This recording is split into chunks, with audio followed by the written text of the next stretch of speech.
All right, so tonight we're focusing on match balance and game management. Team tactics will form part of it, so it's really important that you are aware of it and you can at least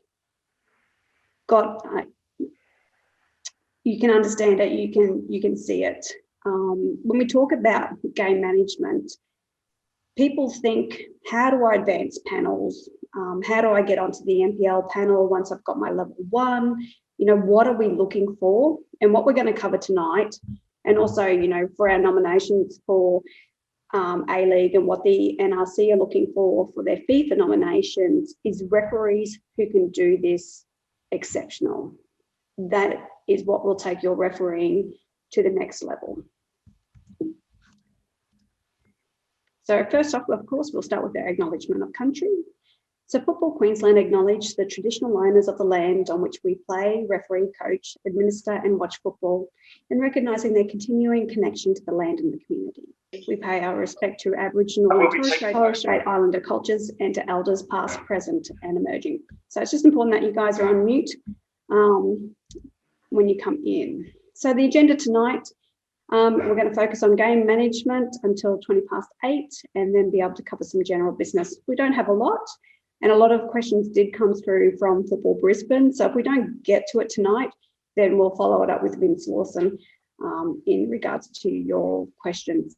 But they're fairly straightforward, if I can spit that one out. All right. So tonight's aim is to understand when to manage the game expectations and when we are to assert our authority. So, and we're going to call it bossing the game. So for Howard Webb, adapting is part of the game for management of referees. It is not easy to adapt constantly.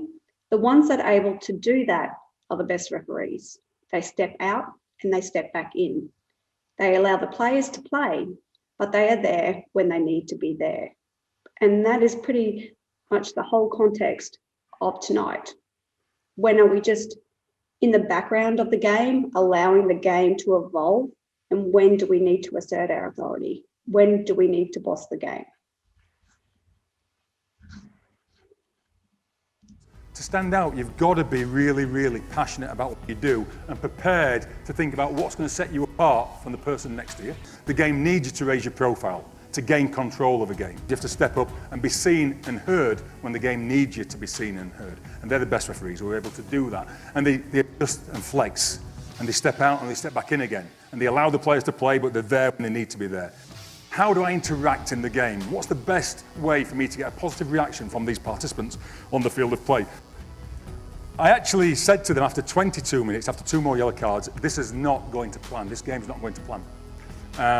The yellow card was not having the effect it should have. It's quite a scary feeling for a ref when the yellow card's not having the effect it should have. You're trying to fight your way to correctly impose yourself on the game because you fear that if you pull out the wrong thing, you're going to end up losing control. The games I've lost control of in my life, I said this to some referees earlier today, are the ones where I have lost self-belief. Where the game's tough and every time I'm blowing the whistle I'm getting a reaction that maybe is not what I want, the worst thing you can do is stop blowing the whistle. The worst thing you can do is start to hide. Hulk shinned it past Claudio Bravo and it trickled into the bottom corner. Oh no. Shit. I kid you not, this is absolutely true. The world seemed to stand still while I thought to myself, in front of 60,000 Brazilians in Belo Horizonte in the World Cup finals, do I give a goal or do I give handball, free kicking, yellow card, Hulk? I know if it's wrong, because if I'm wrong, he's going to get angry and he'll turn green and rip his shirt off. But he looked at me and did this. And Fred, his other partner playing up top, he sort of like came up to me and said, handball? I said, handball. And he winked. I thought, oh. I said, Darren, my assistant, I said, I think we're okay. So always, when you've got a tough game, I guess in whatever capacity you're in the game, don't lose that self-confidence. It might still not come out perfectly, but it'll come out a lot better than if you start to hide away. And we have to make sure that our officials are able to cope with the extra focus and attention, which we want, but it adds another dynamic to the sort of person that we want in the middle of the game. Okay. So what were some of the key messages? I'm hoping that played all right for you guys and wasn't too jumping. So what were some of the key messages in regards to that? Self-confidence, regardless of how big the match is. Yeah, how the match is going. Yeah, self-confidence. Anyone else? Jackie, it's Casey. Hey, Casey. Oh, and the dog.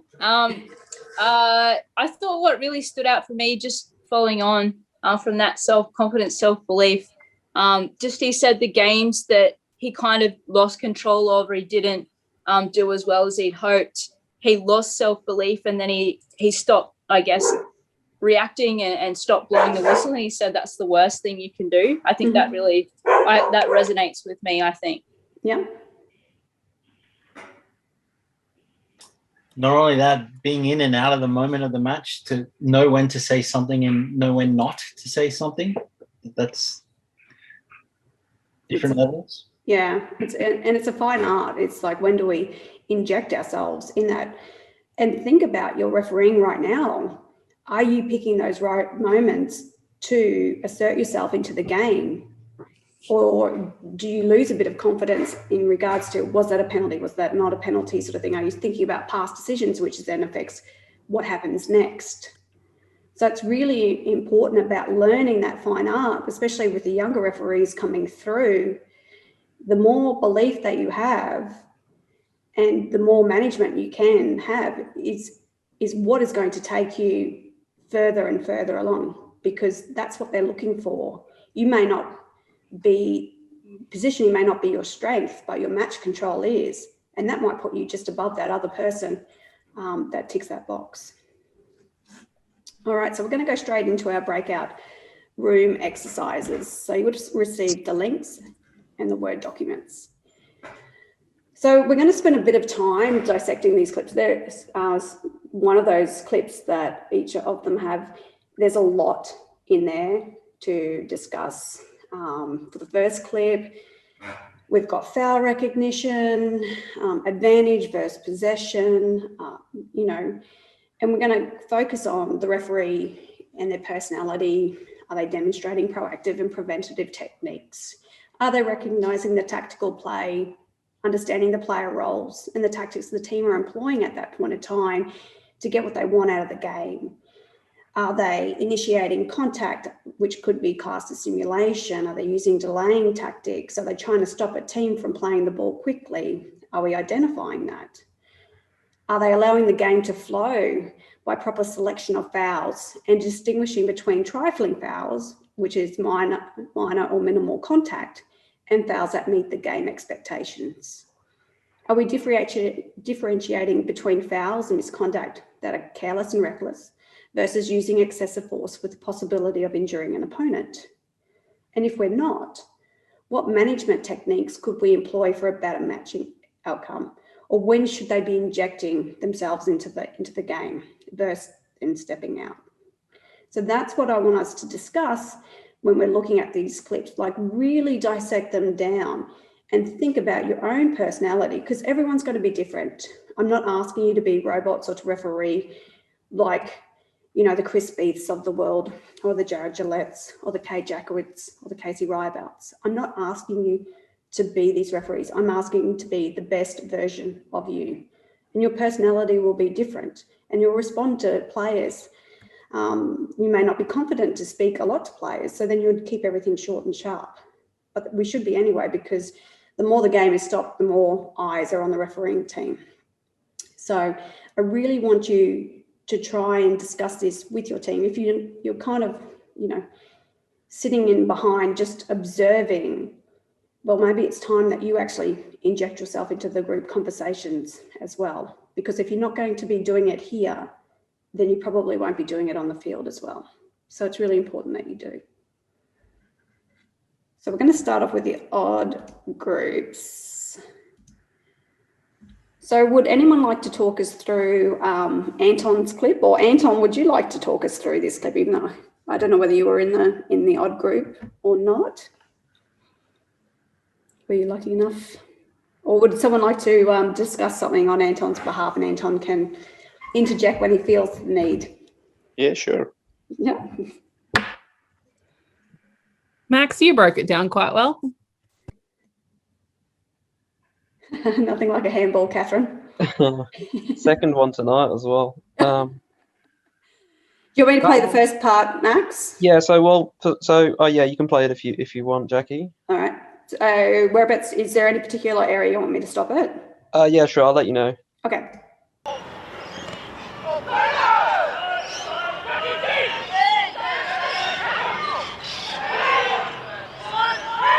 So just there, Jackie. Yeah. So I think in terms of, we're talking about game management and preventative measures. It's a little bit hard to tell, but on the face of it, it looks like a careless foul just there against the Logan player. And if that foul is given, the chances are that the following red card tackle doesn't happen. Yeah.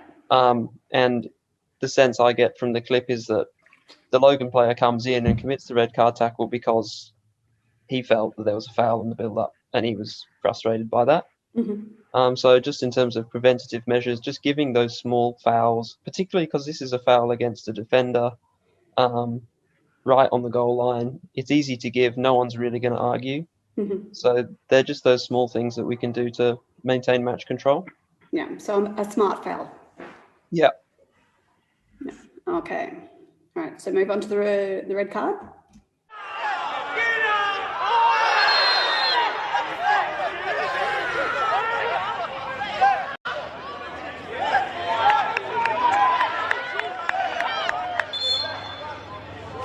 Stop it there or keep going? Is this still me? Yeah, you're going to discuss all. Okay. unless you want to throw someone else under the bus. Well, and I'm happy to talk about the red card because I think it's clearly a red card. So Anton's done well to come in quickly, show the red card, make sure that everybody knows what the decision is, so there's no melee or mass confrontation. Yeah. So I think that was good management, to be honest. I agree.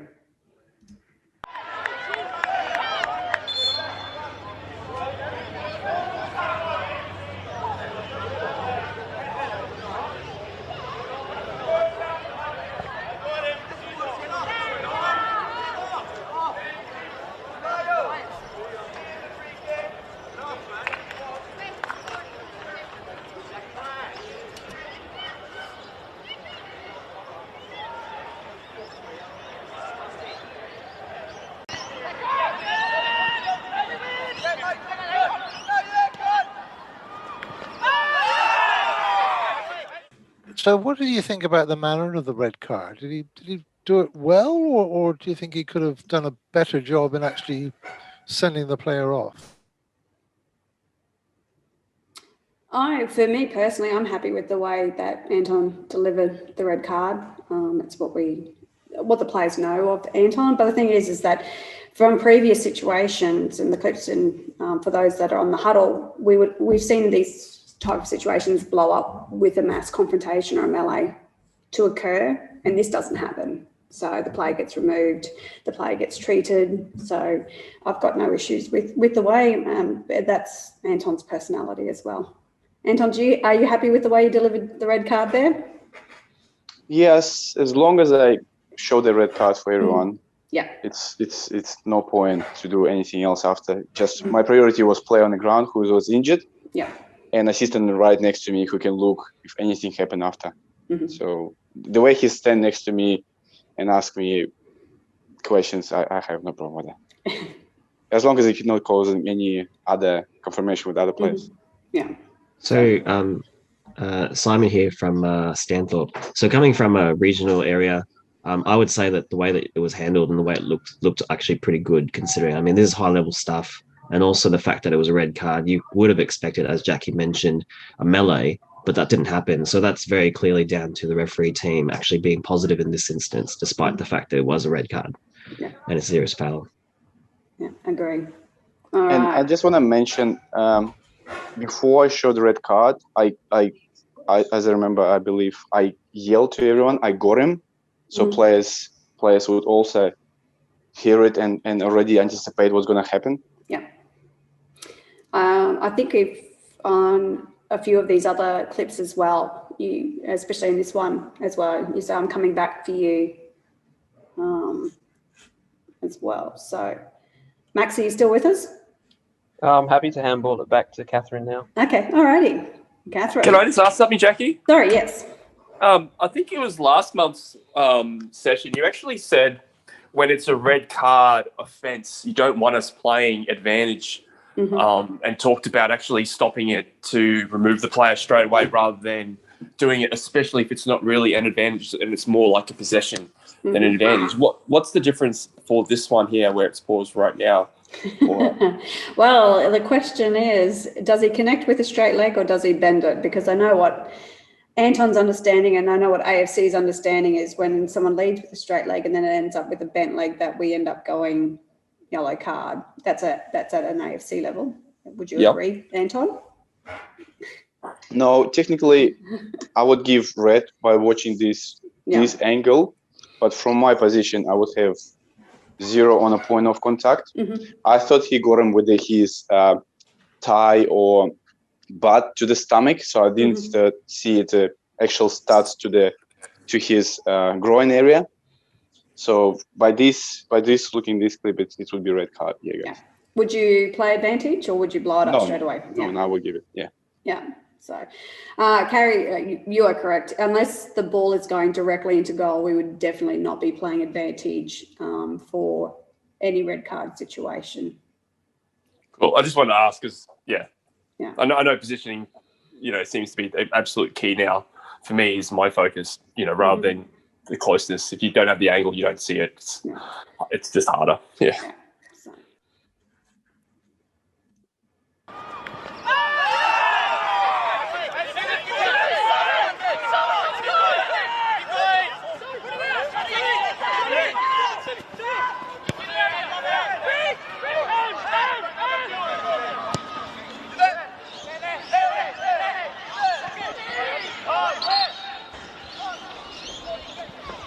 But watching the video, nobody expecting the red card here, to be honest. No, well, I mean, the thing is that in Pez's game last year, I think a player got studs to the chest and everyone didn't think bat an eyelid, but I guess, they're used to us not pulling it up. No, caution. We can't see off camera here, but does he actually get a caution there? He does. Anton blows the whistle and he gets cautioned there because you see him raise his head. And I checked it with the team sheet as well. Yeah, I did. But I guess the question is, though, should we have stopped the match at that foul rather than play advantage? We're in the middle of the field. There's really nowhere for the player to go. Perhaps we should have stopped it there. Potentially. I guess, Anton, if that was a yellow card and, teams do want to play, where was the opportunity for you to come back for the free kick instead of sticking with the advantage? The way I play the whole game, everyone already adjusts for me to play advantage, and it would be odd for me to blow the foul there. Yeah. Yeah, especially Moreton Bay want to win the game, and they were chasing the game down a lot. They want to play quick. Yeah. So I guess for me, when we talk about when do we impose ourselves in the game, so if this was a yellow card situation and we're trying to facilitate, we know that the team, like Anton said, Moreton Bay wanted to continue that playing. Now we've got to adjust ourselves and think a little bit smarter. And what would a team prefer? So now if we've allowed ourselves that time and he hasn't put that through ball to the attackers and he's holding it up, this allows more defence to get behind him. So come back for the free kick. The play stop, they're literally resetting, issue the caution, give them the free kick, because that gives something back while we're trying to persevere with something now that isn't a clear attacking opportunity. So in my opinion, if you're going to allow them to play it, they want to play it, but now they've got no attacking opportunities, the defence is reset, everyone's behind the ball, come back for the free kick and they've got another opportunity to attack. Okay. Yes. So you're saying that if the coach is all saying kick it out, kick it out, kick it out, actually go back all the way back to where it was and give the free kick and the yellow card. So from where, no, so when the attacker starts his attacking movement, but he's moving towards the side. But if he puts a long ball through and their striker is fast and is quick and is skillful, you'd probably allow them to have that opportunity. But as soon as he holds that ball up, that attacking phase is now finished. There's no advantage, and that gives me my few seconds. That gives me my time to let them have that opportunity to try and facilitate that entertaining contest. But as soon as that shuts down, come back and give the free kick. More teams will be more appreciative of it. Yeah. It's not like having two bites of the cherry. It's just that I'm going to, for this, if it was a yellow card, I'm going to see if you can get that ball through to your attacker. But if you can't, come back. Yeah, that makes sense. Common sense.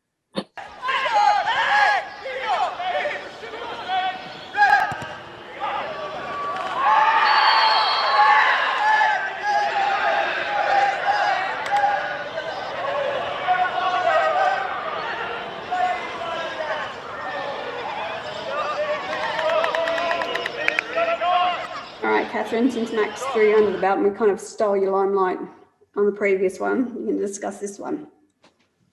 So the discussion we were talking about is particularly we're talking about the referee's presence, and we all agreed that Anton did really well to get in here quite quickly and make his presence known, and dealt with the goalkeeper who had been, I think it was, yeah, because I didn't quite clearly see it, but he addressed the goalkeeper and kind of made the goalkeeper aware that he was there and that he cared about what had happened, if you will. Mm-hmm. And I think that prevented any further, I guess, blow up of that situation, because watching the huddle clips this year, I feel like we've seen quite a few instances around the goal mouth where keepers and attackers get a bit shirty with each other. So I think, and we all agreed, he did quite well to get in here quickly and I guess exert his presence.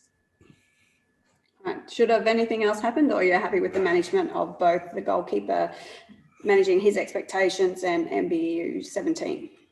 I think it was going through my mind at the time, potentially a caution for MBU number 17, particularly, I guess, having watched his huddle clips from a lot of previous games. He has a tendency to do this with keepers. So I think that came through my mind, but I wasn't 100%, so I didn't do it.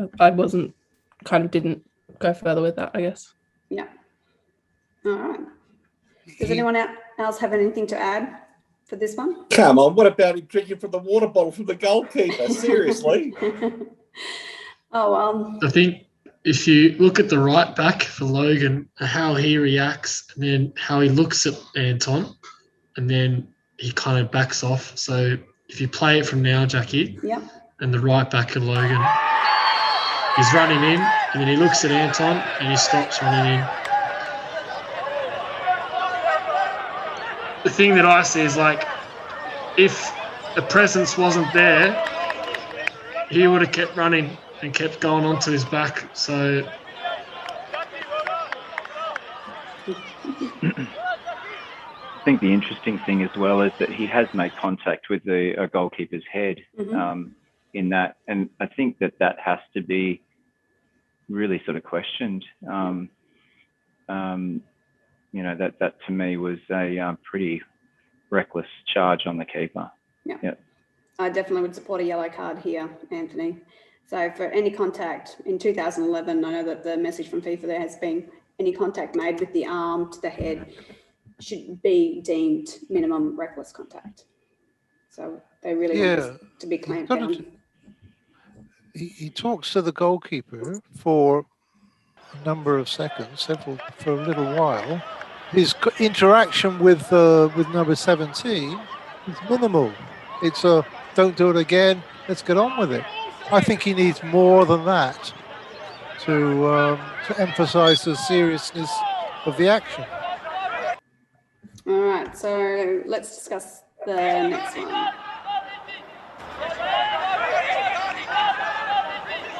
So handball situation here.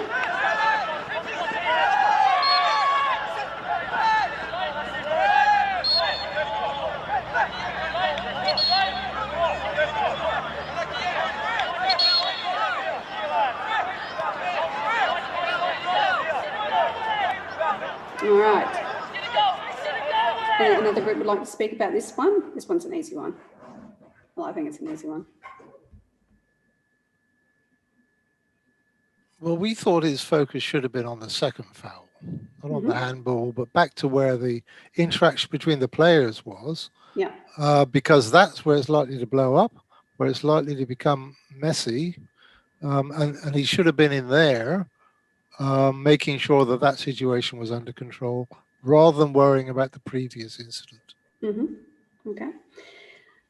I guess my question is, from when we apply advantage, it's got to be a clear attacking opportunity here. But what is that attacker actually running into? I think there's a potential illusion of attacking opportunity. Like Anton sees 4 players of Logan in front of him. He's like, oh yeah. But in reality, they're all bunched up on the corner. So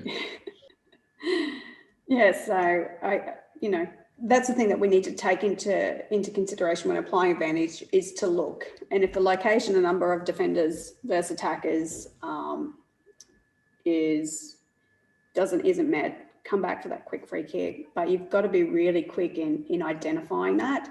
Definitely, if you've got a skillful player and then you know that they can take on 6 people, but very few players could do that at this level.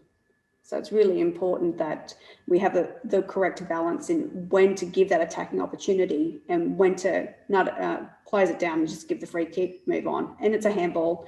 It's an easy kick, free kick. Then constantly try and push the advantage when it's not there. Does anyone have any questions with that one before we move on to the next clip? I've got a quick question. Just quickly, like obviously I think I could see that Anton made a quick signal for an advantage. I mean, there could be some leeway to say, well, he could have had a look, as you mentioned, just had a look first, held that signal maybe a couple of seconds, and then held it up once you were confident that you were sure that, he had a good run good run to net, rather than, as you said, running into 6 defenders. Yeah. I don't know if that's something that would be against, I guess, the referee's instinct, or sorry, what we would like referees to do is maybe, do we call the advantage quickly, or do we hold off, then signal, or even do a late whistle? Yeah. For me, with advantage, it's giving yourself that time, giving your best chance, then being. It's the same with a quick offside flag. Take that breath, analyze what the game is telling you. Can I apply advantage here? No. And then give the free kick, or yes, and then just hold it until that advantage becomes very clear, and then you can signal. I'd rather a referee be late and signal. I mean, Jack Beath was, I think, a classic. I think the ball was in the back of the net, and he, for a goal scored, he gives a quick advantage and then signals the goal, sort of thing. But it was a delayed advantage. It was a clear advantage he gave. But yeah, give yourself that best opportunity to try and keep that game flowing when the game allows you to do so. Sorry, I know you got to move on, Jackie, but can I approach this from a different angle as well? So if he's played the advantage and then the foul is further down the field, okay, so wouldn't it be easier to give the foul where it is because he's taken it back 20 metres? Yeah. If he identifies the foul there, well, the advantage to the team is actually coming forward 20 metres because it puts them in an attacking third opposed to being in the centre of the field. The story short here, I play advantage, and then I saw the second one, which was a dive, but the disadvantage from beginning. Second one for me wasn't a foul. That's why I gave it the first one before. Yeah, I thought that, Anton. Well done. That's what I said to them as well. I said, you didn't deem the second one a foul, hence why we went back for the first one. You know me very well. All right. So the goalkeeper won. Ben Orwell, since you are on this phone call. Yes. All right. So I gave the one of the groups a bit of context was the fact that Holland Park Hawks was attacking quite strongly, probably in the last 15 minutes of this match, in which this situation, these two situations arose. So we'll just.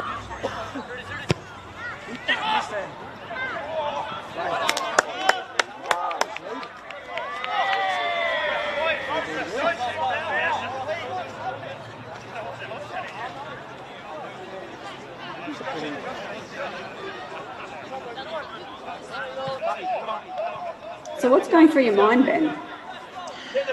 So a bit of context in the second half, obviously.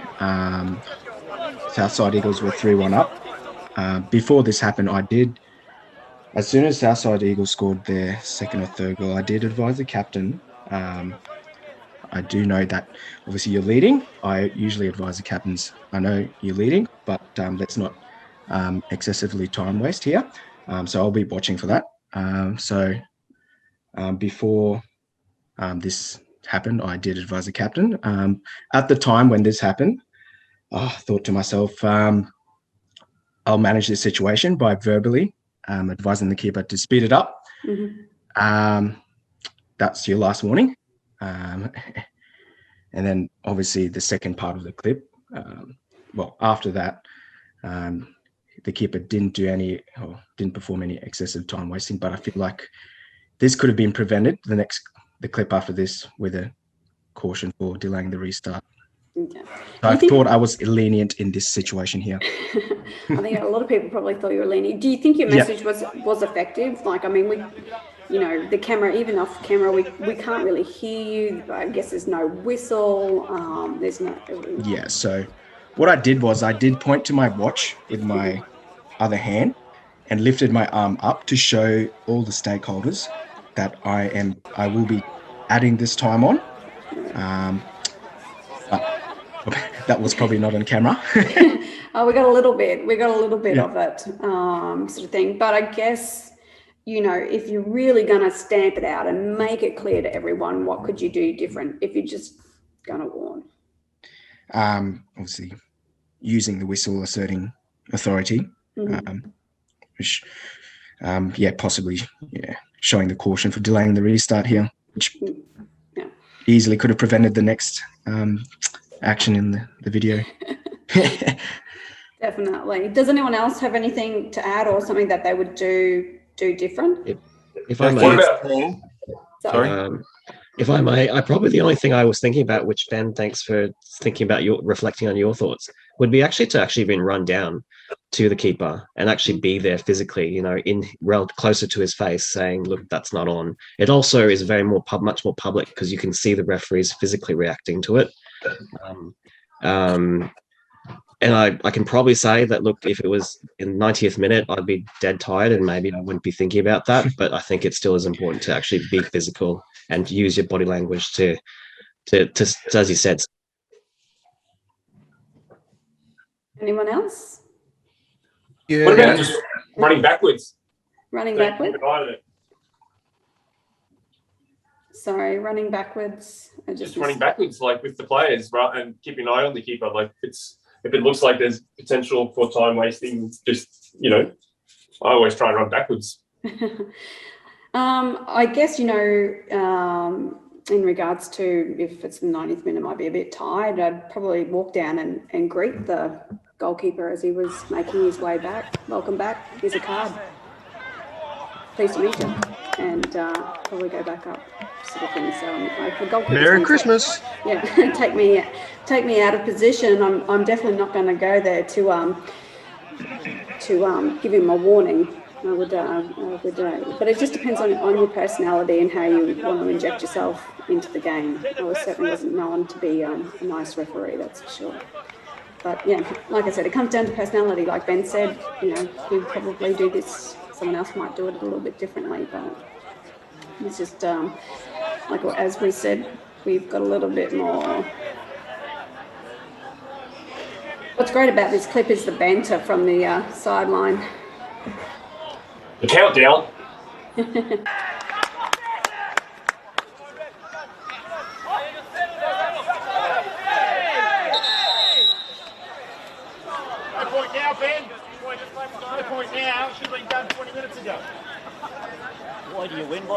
I thought you had to score. Seriously, do you get off on sitting behind the bench and trying to break the Yes. opposition? Well, you need to get on. You should get a fucking in there then. If you've got such a mouth, I'll see you in there then. Well, because exactly, you've got no balls at all. So you're here to bait me, eh? Is that what? All right. So if we deal, like we said, if we deal early with the first one, especially because it's so excessive of what they do, whether they go around the toilet block because they want a little bit of privacy, who knows? But stronger action. We need to be seen to be doing something. Again, people that are trying to push for our NPL panels, you need to not knock this on the head and not give players another opportunity to take the piss out of us, really, because that's what he does. I think it's probably where the replacement ball will come into play as well, if there is one. Maybe it's a dodgy ball, but yeah. Should that again, you can just call the other one on. But then that'll delay the game even more. So, and you need a goalkeeper, unfortunately. All right. Even numbers. Mark, who are you going to pick on for these ones, because you circled through these groups? Probably better if I unmute. Group 4 first.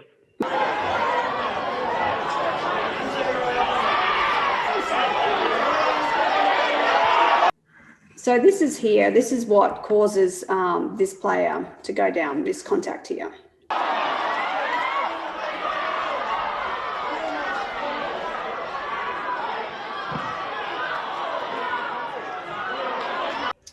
Okay, so group 4. Talk us through. I got thrown under the bus by my referee. So, actually, just rewatching it, then it actually looks like Izzy goes to stop it before it comes back in, which I don't think we picked up when we initially watched it. Our initial thing was that there was no real clear opportunity to stop it, because if he'd gone to stop it when it first came out, or when he did go to stop it, then Lions probably would have been quite annoyed, even though it's their own player. They were going forward, they would have been quite annoyed. But we more focused on after he stops play. Mm-hmm. So go to that. Yep. Point.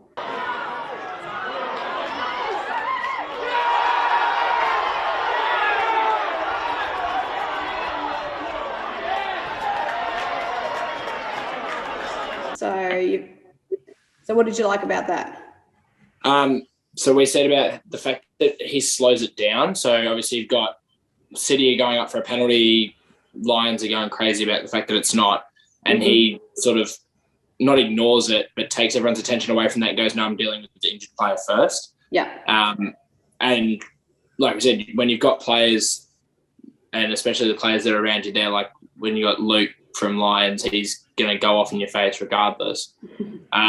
Slowing it down, it sort of gave them time over comms and generally to work out what to do next, rather than just making the decision there and then. It was, all right, let's get the player treated, and it gives you the extra 2 minutes or whatever it is to work out how to restart play. Yeah. All right. And also it keeps everyone sort of calm around him. Mm-hmm. So would you do anything different, or would you still have the same outcome? Think Tony said that we would go, one of the only things that we would do would be caution the City player for simulation. I think there was a couple of people in our group's views. Mm-hmm. But yeah, apart from that, I mean, probably in an ideal world, you maybe stop it when Izzy went to, but it was that split second before it then went straight back. Once it starts going straight back, you sort of get caught not being able. So I guess, you know, we've got a player down in the penalty area and players going towards them. Where's our duty of care? Yeah, and the player, and I think probably using comms as well, that's partly down, like the AR as well needs to be really clear on, hey, he's down middle of the box, like you got to stop it. Yeah. Because obviously if it comes straight back across in there and you're then looking at another situation, like if there's not that little incident before he gets to him, then you're looking at a goal scoring situation. You got to play it injured right in a goal scoring situation. Yeah, and you definitely don't want them to get injured more, because we allow a player to go straight towards them. Izzy, do you have anything to add to this one? For this one, like I say on the in the room. What I would do different next time, as soon as I have a player down in the penalty area, I'll stop the game. Even if the teammate got the ball, to be safe, I'll stop the game. And I deal with the injury player. That's my learning point from this situation. Because like Liam said, I saw the player down, but I saw that Lions kept the ball. So I said, okay, it's going to be fine. But then I've got the situation that Brisbane City get the ball. Yeah. And then it's like, oh, shit, I'm in trouble now. Yeah. So for me, like next time that I see a player down, I prefer to stop, everyone happy. And I give like I say, if the ball is inside the penalty area, I give up the ball for the keeper. Otherwise, however, I have to restart. It's going to be safer for me for next time. Yeah. I mean, in an ideal world, it'd be great if the defence had the ball and we could stop play, get their player treated on. But for those that may not be aware of this game, there was a lot of injury management in regards to Lions, especially in the second half. And we were saying, and these came from legitimate fouls that Izzy awarded. So I guess it's also managing, getting the players treated quickly and being aware that this may be a tactic, especially to slow down the play and frustrate the teams. There are quite a few teams that like quite fast football. Olympic are definitely one of the other ones as well. Really want to maximise that effective playing time. So teams use delay tactics to really slow down and frustrate their opposition. So this may have been a tactic for this game. So we've just got to manage the injury treatment, get it happening quickly and making sure that we add the appropriate time on and manage City's expectations. Yes, I know you're getting frustrated. We'll do this as quick as possible.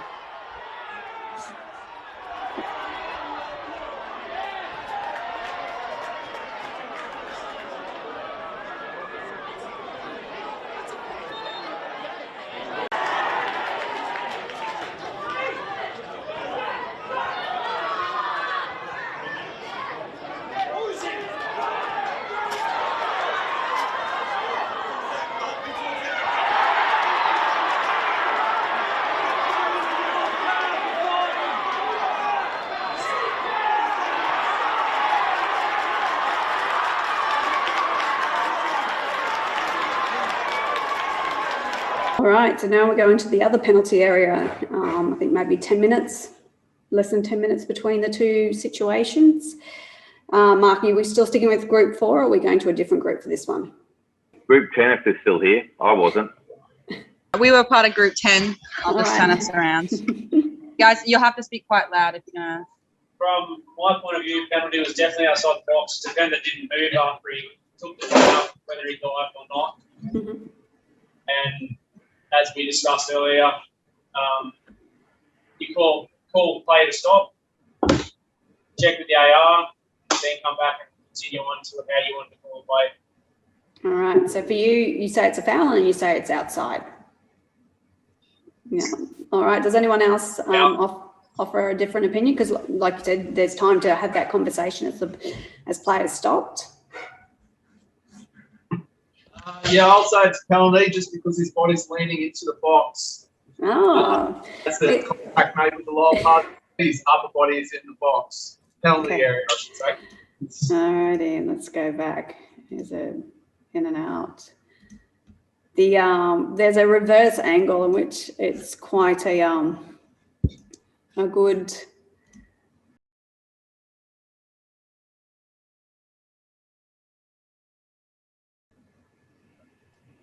Sorry. So come on. It's outside the box.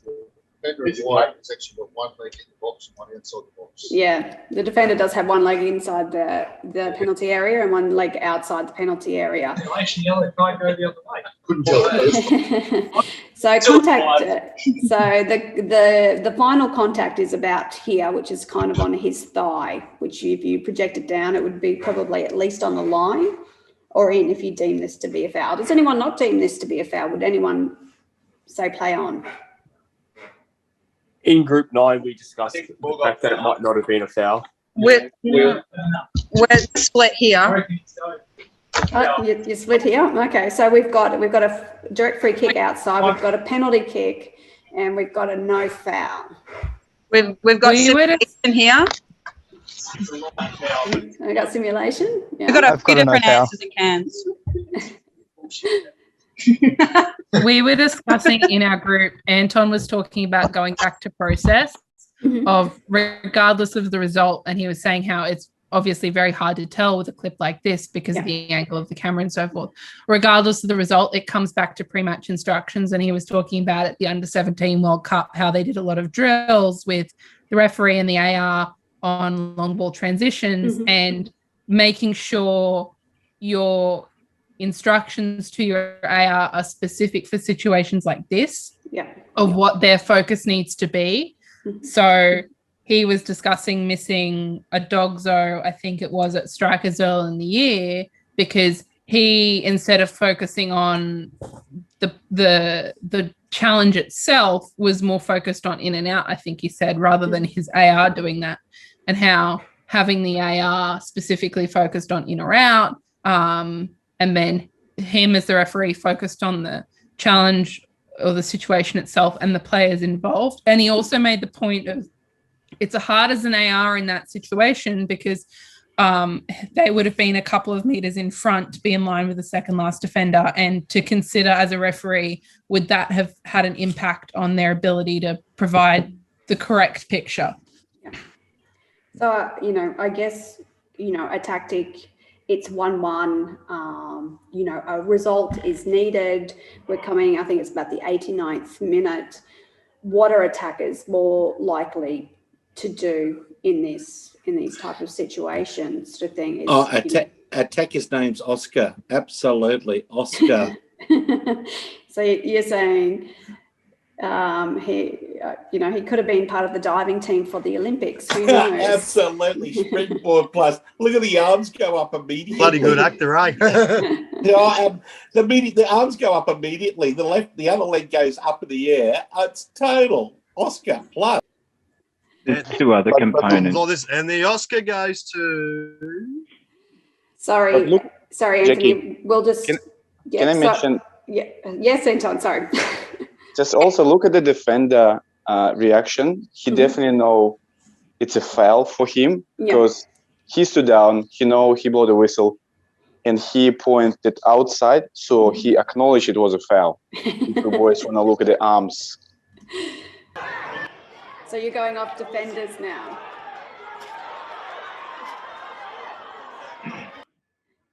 So I guess, who initiates contact here? Is it the defender that initiates contact? Is it the attacker that initiates contact? And then what are we penalising? Are we penalising this lead leg?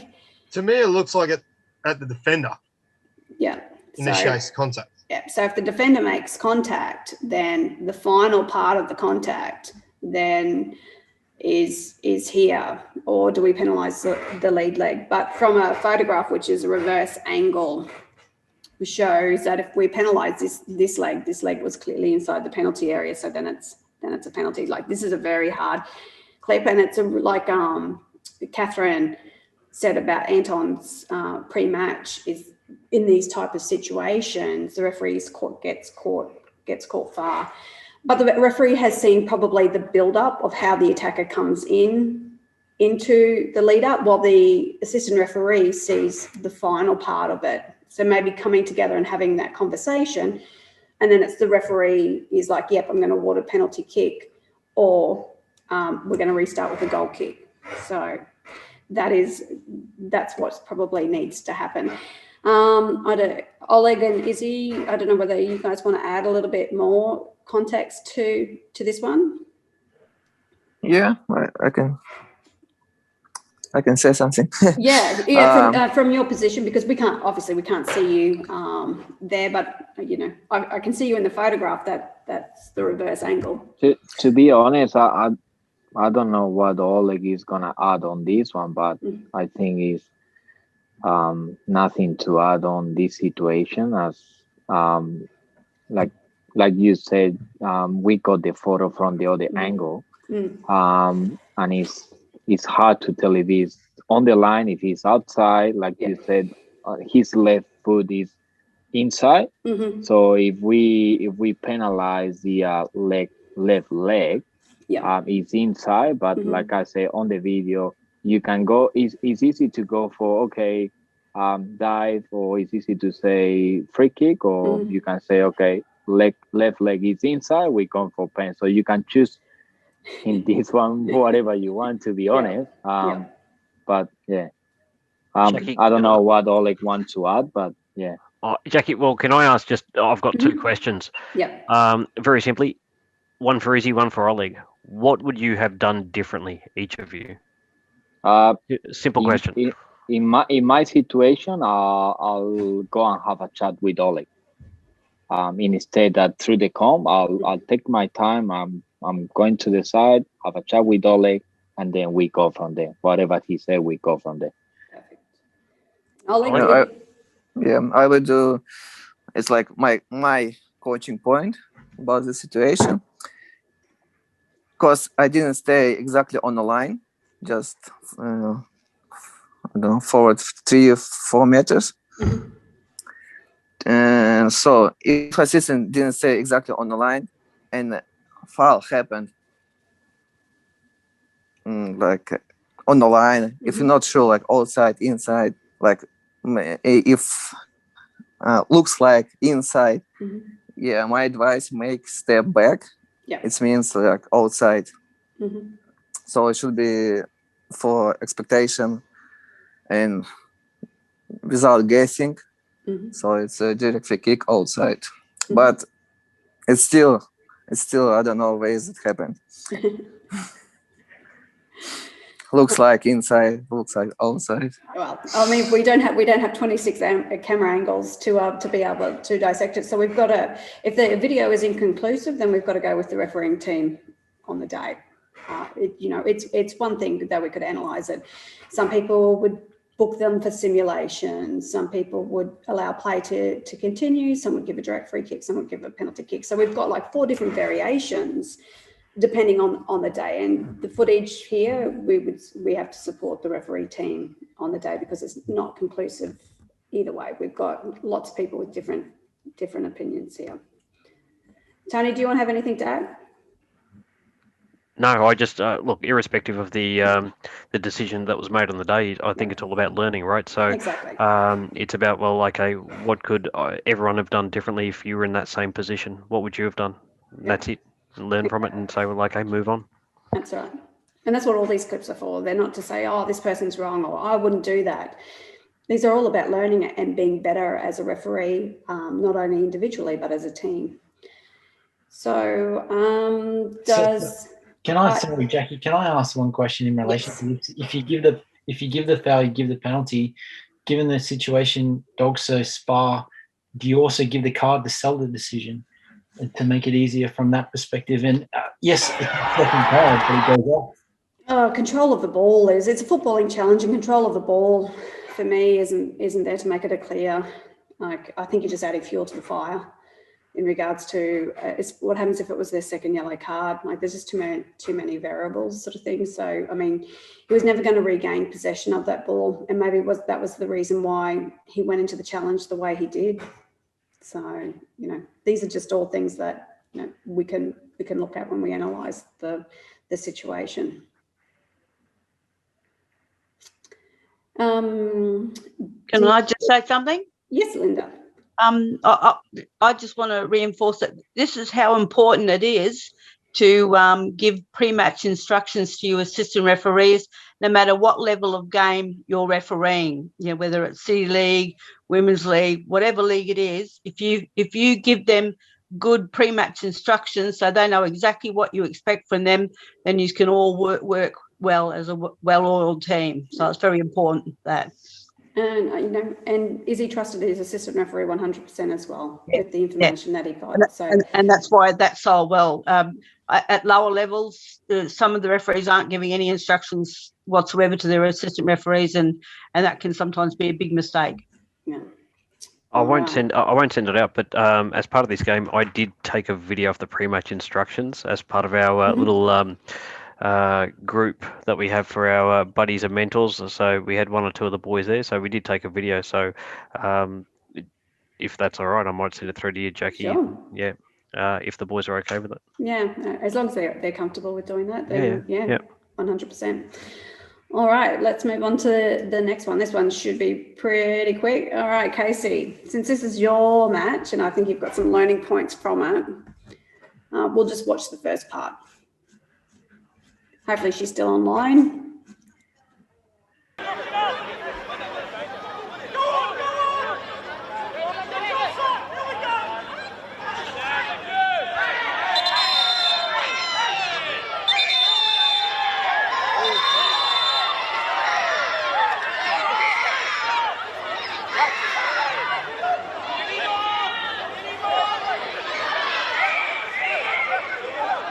Right, Casey. I'm here. Hello. Awesome. All righty. So Logan features again in our clips. Yeah, it must be something about the corner of that field. I think it's cursed.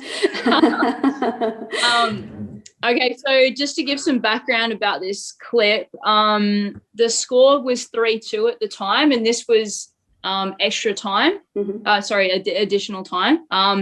And Logan were leading 3, and Gold Coast had just scored to get 2 goals. So I guess they got a bit of a sniff and thought that they could come back and draw the game. So the intensity after that goal definitely lifted in the match. And then you can see Logan there holding the ball in the corner to try and eat up some of the playing time, which then results in a melee. I guess my learning from this one was just making sure that I'm probably closer to this situation. I'm not saying that I could have prevented it, but I might have gotten in a bit earlier. I think in this kind of situation, there's not going to be a quick break up the other end of the field. There's not going to be a pass into the penalty area. The only thing that can really go wrong is this. So I needed to be closer in the first instance to get over a little earlier than what I did. Is there, I guess, in this type of situation, what could have killed it? Sorry, what was that? What could have prevented it? Because you've got it normally in these situations. So obviously this is a tactic to slow down the play. So you've got Logan, shielding the ball, holding, opponents off it, and got pushes in the back. Could a quick free kick here, preferably to the defence, could have killed it. Yeah, possibly. Yeah. Yeah. So I guess in these situations, because these type of situations really escalate quite quickly, as we see. We see a player put his knees into the back of someone. We see another attacker or Gold Coast United player come running in and actually does a swinging elbow to an opponent's face. So, can we find what we call probably a smart free kick? It may not be consistent throughout the match, but again, if we can find a defensive free kick here, who's really going to argue with you in regards to it? Like an attacker free kick, you're just going to get the same situation again and again and again, because they're going to try and wind down that clock a bit more. But finding that smart free kick, and especially in the dying moments of the game, might just relieve a little bit of that pressure. Something to consider. Yeah, Adrian here. We were quite complimentary about the other AR coming across to assist and help diffuse the situation. We thought that was very well managed. And the other thing we were thinking about in terms of ARs was whether the AR who was very close to that situation was verbalising or not, letting the players know that he was watching, and telling them to back off or be careful, which also might have helped diffuse the situation before it escalated. Yeah, maybe a bit of Anton presence on the sideline. Jackie, it was funny that Adrian just said that, because we actually had a bit of a different view with the other AR. We thought that he came in too quickly, and when you've got players coming in from the other side of the field, maybe if he'd have gone halfway between the play and the benches, he might have stopped some more people coming in. Okay. And the benches as well. Yeah. Who's keeping an eye on the benches as well? Yeah. What happens if they kick off? Everyone's looking in that corner, and no one's looking behind. Yeah. So that's one thing we've got to be careful of is if we've seen Redlands United coach and Magpies, going to someone's holding onto a ball there and another person comes into the technical area and that kicks off sort of thing. So, we've got to have eyes on everywhere sort of thing. So it was good, it diffused. Obviously, we didn't have any issues with the technical area. Cautions were issued. How many cautions? I think was it 2 or 3 that you issued from this situation? There was 3. 3. Yeah. Not that the camera captured that, which is unfortunate. But yeah, I can show you that the team sheet certainly captured 3 of them. Does anyone else have, mass confrontations? We can probably prevent some of them, and some of them just come from nothing. Normally players that shouldn't be, it's not their free kick hanging onto the ball and just having that presence, using your voice, using your personality to telling them to get out, use the whistle. Whistles and ears certainly get players' attention, that's for sure. So it's just really important to have that presence, have that proximity, use your voice. Even as an assistant referee, it's really important that you also are there and you'll be seen to be heard as well. When you spoke about the benches, Jackie, I thought you might have referenced Ben Ryan from Power and the Olympic, one of the Olympic coaching staff when there was a red card issued in the FFA Cup as well. I thought that was a good example of, benches do come together and, it will start. Yeah, so they certainly will cause you more trouble. So it's important that we have presence because it can become quite a volatile situation, that's for sure, as we have seen.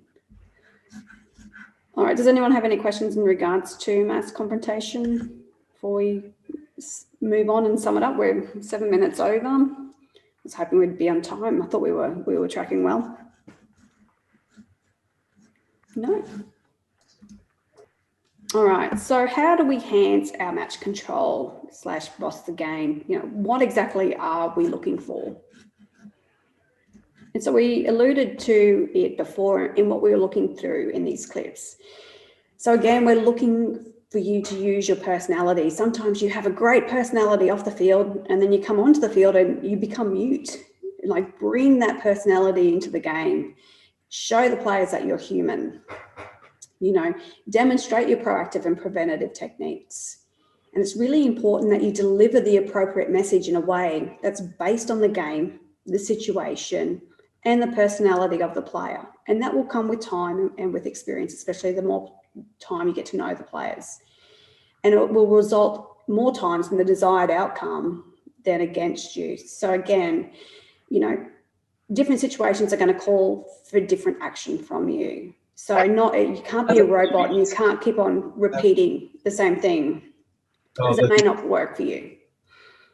Hi, Jackie. We're just going to have to interrupt. The Cairns group's going to have to go because a few of us have travelled. But thank you for having us. No worries. Very good session. Thank you. Thanks, Jackie. Bye, everyone. See ya. We're nearly finished, so please bear with me. All right, common sense. You think that it would be just standard, but sometimes common sense can go out the window, or what we call Law 18, and consistency in decision making. It's important you have a feel for the game and you recognise tactical play, the player roles, and the tactics the team are employing on that particular day. What are they trying to achieve? Are they trying to frustrate the opposition by slowing the play down? Is the attacker in 90th minute, are they going to try and deceive you to a point, but initiate the contact? A smart attacker can make that look quite good. Do you allow the game by proper selection of fouls and distinguishing between small contact and fouls that meet the game expectation that are clear and obvious, and thus achieving maximum playing time? Do we differentiate between fouls and misconduct that are careless and reckless versus using excessive force with the possibility of injuring an opponent? We're starting to do really well in this area, so really keep that up, but we've got to be a bit more consistent in identifying these as well. And of course, demonstrating the correct and effective response when dealing with bench behaviour that is irresponsible or abusive. Again, it's really important that we don't receive incident reports about behaviour that's happened during the game. go through the steps process, or sometimes you've just got accelerated. They've got to get a yellow card or a red card. The more that we do this, the more that I can go to my bosses and say, hey, this club needs to pick up their behaviour. We've got repeated offenders here. Incident reports, we're not receiving ground officials. We need to know that, so then we can start creating a database of clubs that are causing us the most grief and taking stronger action, because stronger action is going to come, but we need to have that data to be able to push that envelope.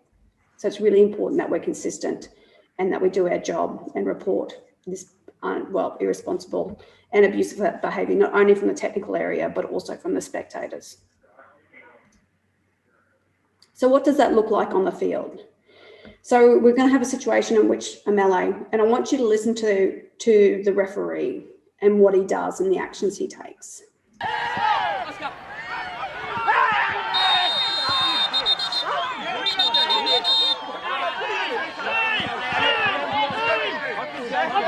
I've got 9, I've got 16. Get out of it. Get out of it. I don't know who's getting the call.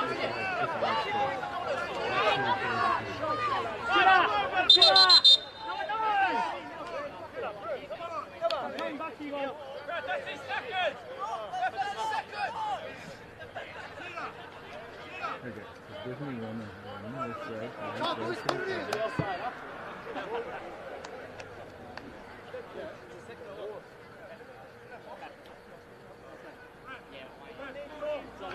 All right, hit it. Hit it. 16.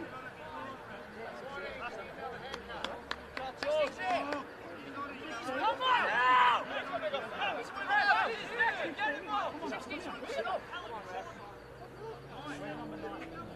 Number 9, you two, both of you. Go.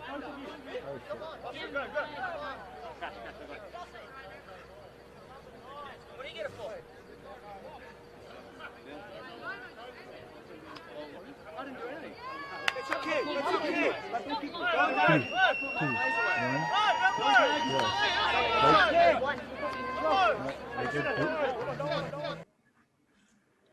So what do we see there?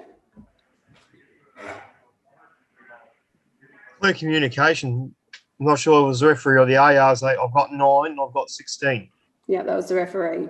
So he already identified who he was starting to caution as it was happening. And also it made the players aware, like Anton said in his clips as well, I've got him, sort of thing. So the players knew that the referee had it. So it was really important that he identified for us who all should have been cautioned. Number 9 with his pulling the faces and that type of thing definitely deserved a caution. And he says, what's that for? So it was a really good example of being proactive and when to assert yourself into the game. He couldn't have prevented, he gave the free kick, but he couldn't have prevented it to blow up because he was close enough, but it still kicked off. And we're going to find that, we're not going to be able to prevent all mass confrontation. It can come from nothing, 2 players coming together and then, all of a sudden you're like, where did that come from? But it's really important that we identify the instigators and who we should be dealing with. So maybe you might take that element into your game moving forward to help assist with dealing with mass confrontations. So in summary, match officials should manage the game so that the entertainment value is maximised without compromising your match control. That is our aim job, and this is what this session is about doing. So I guess now I want you to think about how you can utilise your personality, what strategies that you can be proactive and preventative, and identifying when you're going to give that foul versus allowing that game to flow is going to be a really important part, especially for those that are wanting to go to the next level. All right, does anyone have any questions in regards to that?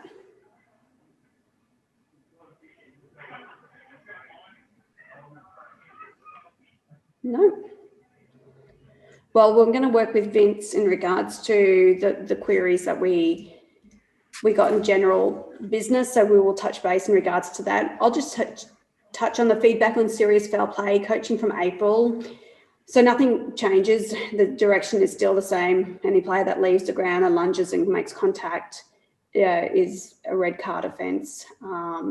clubs are just going back to fouls that we've given as yellow cards that should have been red cards, and they're comparing them against the challenges that we're giving red cards for now. That's kind of the feedback that we're receiving, is why in the beginning of the year this was only a yellow card and now I've got a player suspended for 4 weeks. So that's the kind of feedback we're getting from clubs.